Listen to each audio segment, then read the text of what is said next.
میں خیانت کرنا یہ کتنا بڑا جرم ہے؟ میرے نبی کا فرمان ہے، میں اپنے امتی سے ہر گناہ کی امید رکھتا ہوں لیکن دو کی امید نہیں رکھتا،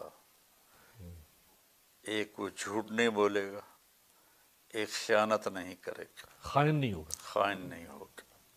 تو یہ جو 8 فروری اور 9 فروری 8 کا الیکشن، اور پھر 9 فروری کو کیا ہو گیا اور رات کو لوگ سوئے اور صبح بس مر کے ہی انشاءاللہ فیصلہ ہوگا۔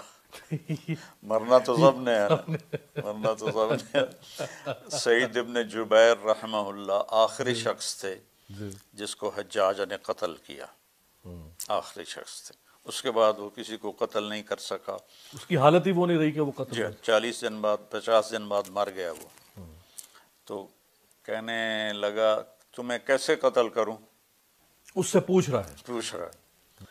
فرمانے لگے جیسا تمہیں آخرت میں قتل ہونا پسند ہے ویسے تو مجھے قتل کر دے، جیسے تو مجھے قتل کرے گا ویسے تجھے وہاں قتل کیا جائے گا، تو جو تجھے پسند ہے وہ کر لے۔ ہاں، تو جیسا کوئی ظلم کر رہا ہے ویسا آگے اس کے ساتھ معاملہ ہو جائے گا۔ یہ خیانت کے زمرے میں آئے گا کہ نہیں آئے گا کہ لوگوں نے اعتماد کرتے ہوئے اپنا ووٹ کسی کے حق میں، اپنی رائے کسی کے حق میں دی ہو اور اس کی رائے کو تبدیل کر دیا جائے؟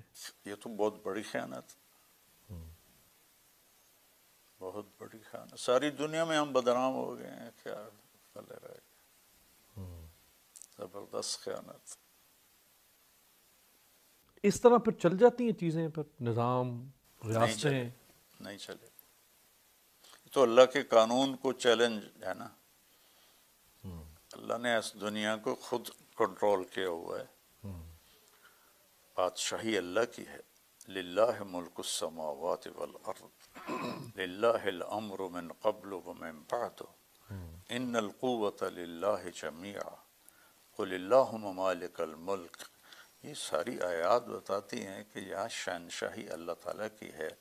اگر وہ کوئی زیادتی کر رہا ہے، کوئی بددیانتی کر رہا ہے اور اس کو ڈھیل اللہ دے دیتا ہے تو اس میں بھی اللہ کی حکمت ہے، لیکن ایسا نہیں کہ اللہ غافل ہے۔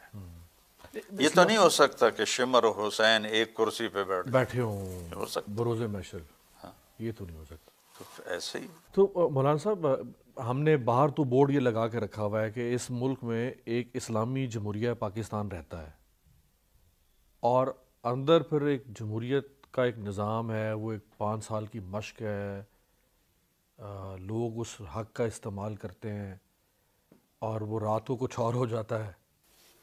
جمہوریت تو پڑھے لکھے طبقے کے لیے ہوتی ہے کہ ووٹ دینے والے سمجھدار ہوں۔ ہمارے ملکوں میں جمہوریت ایک ناکام کھیل ہے، اس میں صحیح لوگوں کا آنا خاصا مشکل ہوتا ہے۔ لیکن اگر کوئی صحیح رائے کا انتخاب کرے بھی اور اس کی رائے ہی تو بس پھر اللہ ہے نا، غبن ہو جائے رائے، اللہ ہے نا، ہاں، اللہ بھی تو ہے نا، اللہ کے سامنے کیس رکھ دیں۔ آخر میں چونکہ بہرحال عمران خان صاحب آپ کا بہت احترام کرتے تھے، کرتے ہیں، یقینی طور پہ ابھی بھی کرتے ہوں گے، اور آپ کا ان کے ساتھ ایک تعارف یا تعلق بھی رہا، تو وہ جو گزشتہ 8-9 ماہ سے جیل میں اور جن مقدمات کا، اب تو وہ سزا یافتہ ہیں، اب تو ملزم نہیں ہیں، سزا یافتہ مجرم ہیں وہ ریاست کی نظر میں، مشکلات ان کی کو کم ہوں گی؟ دیکھیں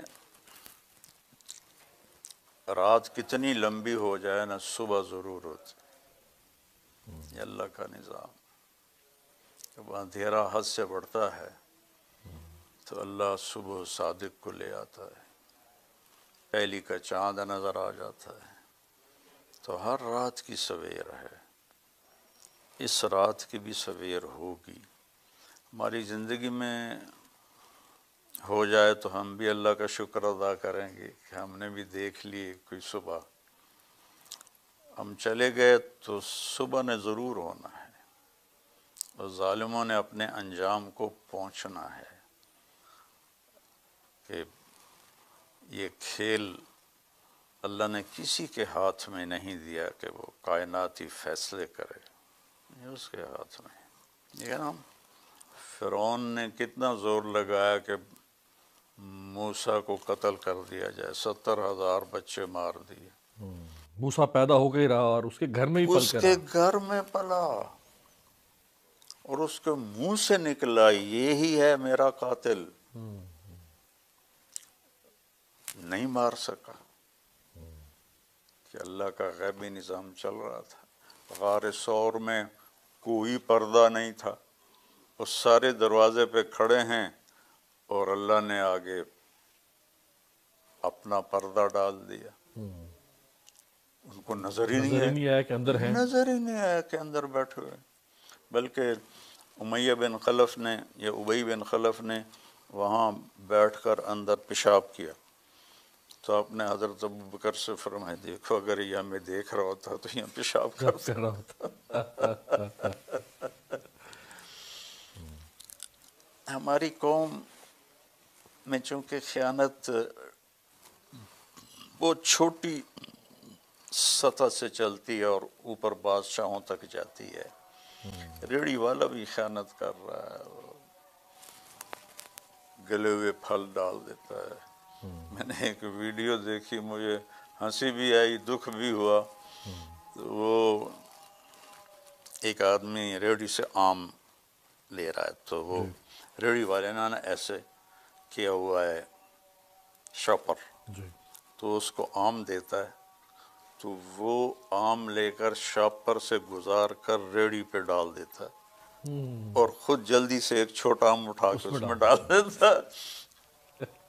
ایک آم اس کا چنا ہوا، اس نے شاپر میں نہیں ڈالا۔ ناظرین آپ نے ویڈیو ملاحظہ فرمائی ہے۔ ناظرین مولانا طارق جمیل نے جتنی بھی باتیں کی وہ 100% درست ہے۔ مولانا صاحب نے واضح کر دیا ہے کہ 8 اور 9 فروری کو جو کچھ ہوا ہے اس سے ہماری پوری دنیا میں بدنامی ہوئی ہے، اور ساتھ میں انہوں نے یہ بھی بتا دیا ہے کہ جو خیانت کرے گا اللہ تعالیٰ کی بھی ایک عدالت ہے اور وہاں صرف انصاف ہوتا ہے۔ اس دنیا کی عیاشیاں جو کرنی ہے کر لیں، لیکن آخر یہ دنیا ایک دن چھوڑ بھی جانی ہے۔ ناظرین اس دنیا میں تو جتنی بھی عیاشیاں کر لیں، فیرونیت کر لیں، لیکن بالآخر یہ دنیا چھوڑ جانی ہے، اور اللہ کے ہاں جس طرح مولانا صاحب نے فرمایا ہے کہ جب پیش ہونا ہے دنیا پر کرنے والی عیاشیوں کا حساب لازمی دینا ہوگا، وہاں ترازو کے پلڑے برابر ہوں گے۔ اور ساتھ میں مولانا صاحب نے یہ بھی واضح کر دیا ہے کہ چاہے رات جتنی بھی لمبی ہو اس کی صبح ضرور ہوتی ہے۔ ہماری زندگی میں یا ہماری زندگی کے بعد یہ رات جو ہے یہ گزر جائے گی اور انشاءاللہ صبح صادق لازمی ہوگی۔ ناظرین اس ملک میں وقتی جو سسٹم چل رہا ہے یہ ایک جبری ظلم ہے، اور جبری ظلم کے تحت اس ملک کو چلایا جا رہا ہے۔ یہ جتنے بھی ظلم کر لیں بالآخر ظلم جو ہے وہ مٹ ہی جاتا ہے، کیونکہ اللہ تعالیٰ ہمیشہ حق اور سچ کے ساتھ ہوتا ہے، اور بالآخر حق سچ کی فضا ہوتی ہے۔ یہ دنیا کو کسی کا مستقل ٹھکانہ نہیں ہے۔ وقت کے بادشاہوں کو یہی لگ رہا ہے کہ یہ دنیا ہماری ہے اور ہم نے اس دنیا میں رہنا ہے۔ ناظرین مولانا طارق جمیل صاحب نے کسی کو تنقید کا نشانہ نہیں بنایا، بلکہ جو حقیقت تھی وہی انہوں نے واضح کی۔ اس ویڈیو کے بارے میں آپ کی کیا رائے ہے؟ کمنٹ سیکشن میں اپنی قیمتی رائے دیجیے، اور اگلی ویڈیو تک اپنے میزبان کو دیجیے اجازت۔ اللہ حافظ۔